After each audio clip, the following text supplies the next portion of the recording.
Assalamualaikum warahmatullahi wabarakatuh. Kami dari kelompok 11 yang beranggotakan saya, Nisa Halisatul Maulida.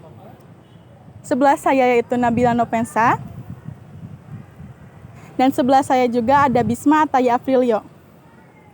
Tujuan kami membuat video ini yaitu untuk menyampaikan teks sejarah yang berjudul Bandung Lautan Api. Mari kita simak penyampaiannya berikut ini. Kota Bandung merupakan salah satu kota yang ada di Provinsi Jawa Barat, yang sekaligus menjadi pusat pemerintahan dan juga pusat perekonomian yang ada di Jawa Barat itu sendiri. Kota Bandung juga merupakan kota terbesar keempat setelah Jakarta, Surabaya, dan juga Medan. Bandung merupakan bagian dari Cekungan Bandung atau Bandung Raya. Kawasan metropolitan terbesar ketiga setelah Jabodetabek dan juga Surabaya Metropolitan Area. Adapun batas kota Bandung di sebelah utara berbatasan dengan Kabupaten Bandung dan juga Kabupaten Barat. Lalu di sebelah barat berbatasan dengan kota Cimahi, sedangkan di sebelah timur dan juga selatan berbatasan dengan Kabupaten Bandung juga. Kota ini tercatat dalam berbagai sejarah penting yang terjadi di Indonesia. Salah satunya yaitu Bandung Lautan Api. Peristiwa Bandung Lautan Api diawali dengan datangnya pasukan sekutu Inggris pada tanggal 12 Oktober 1945.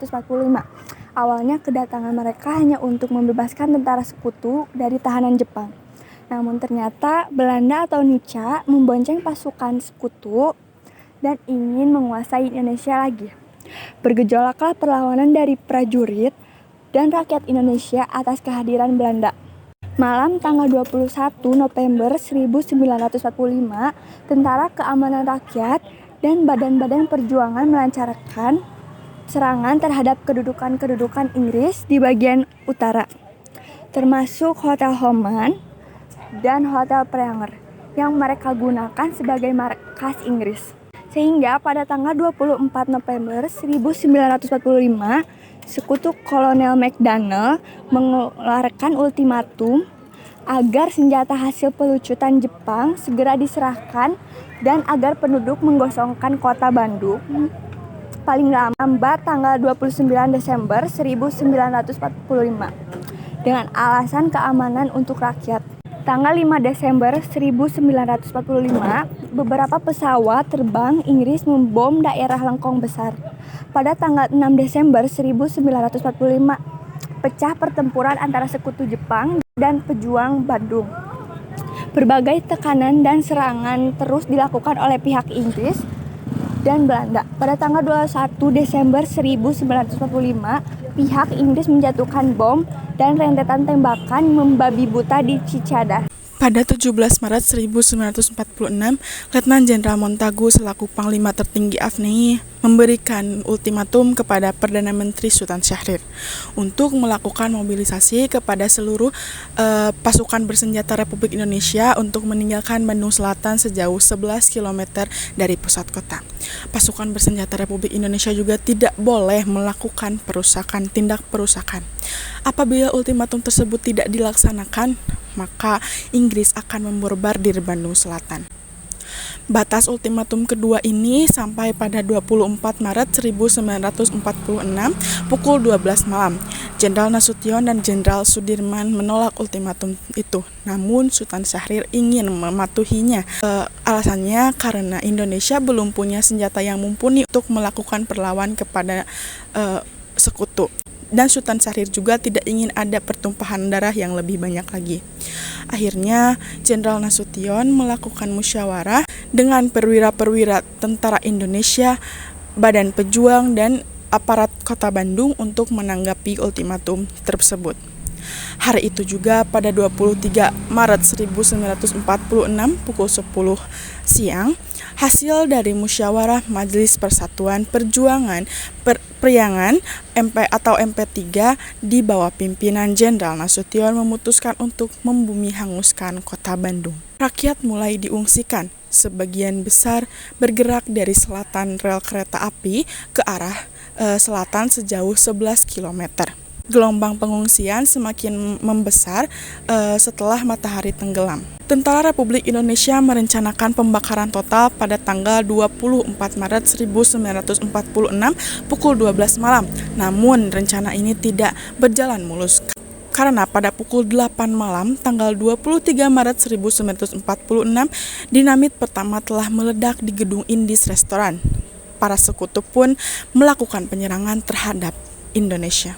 Terjadilah pertempuran yang sangat dahsyat, salah satunya yaitu di daerah Dayeuhkolot, tepatnya di selatan Kota Bandung.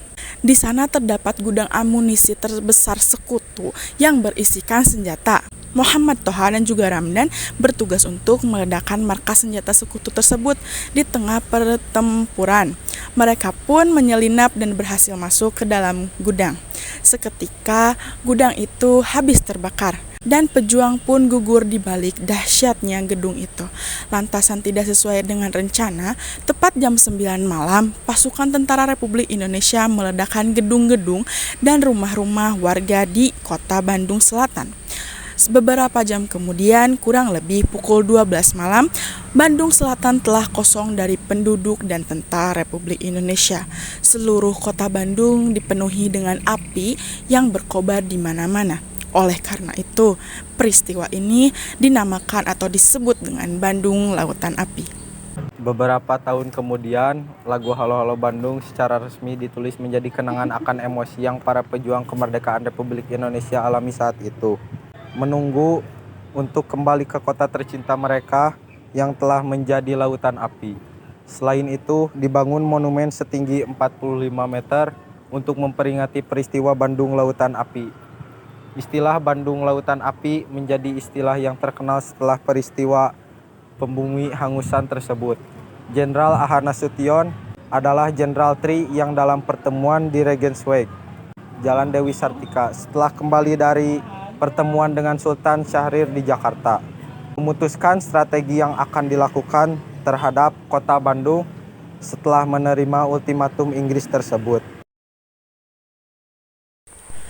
Dengan kembali melihat kepada sejarah perjuangan para pahlawan terdahulu, khususnya dalam mempertahankan kemerdekaan Indonesia ini, sepatutnya kita sebagai generasi penerus dan pembangun negeri ini bersyukur karena kita telah hidup di mana kita sudah pada zaman Indonesia telah merdeka serta menghargai jasa para pahlawan terdahulu yang memperjuangkan kemerdekaan agar generasi mereka yang akan datang atau generasi kita dapat hidup merdeka dan bebas dari jajahan negara lain.